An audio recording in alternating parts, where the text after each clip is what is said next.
Ongole rural police స్టేషన్లో ఆర్జీవీని పోలీసులు ఉదయం నుంచి విచారిస్తున్నారు.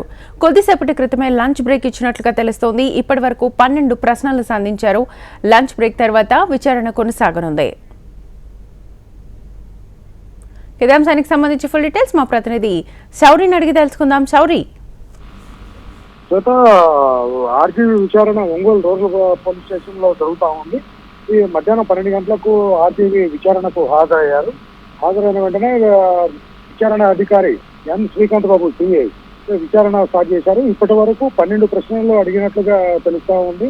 ఇందులో లంచ్ బ్రేక్ కి టైం కేటాయించారు. ఈ లంచ్ బ్రేక్ లో ఆర్జీవీ శాకాహార భోజనము అడగడం, శాకాహార భోజనం పోలీసులు అరేంజ్ చేశారు. భోజనం అనంతరం ఆర్జీవీ బయటకు వచ్చి కొద్దిసేపు ఫోన్లో మాట్లాడుకోవటం, ఆర్జీవీ పక్కన అతను అడ్వకేట్ శ్రీనివాస్ కూడా ఉన్నారు. ఈ లంచ్ బ్రేక్ అయిపోయిన తర్వాత మళ్ళీ విచారణ కొనసాగుతుంది. ఈ విచారణ సాయంత్రం వరకు కొనసాగేటట్లుగా కనిపిస్తుంది. ఎందుకంటే ఆర్జీవీ కేసులో బెయిల్ తీసుకునేటప్పుడు అదేవిధంగా bail right Shouri, thank you.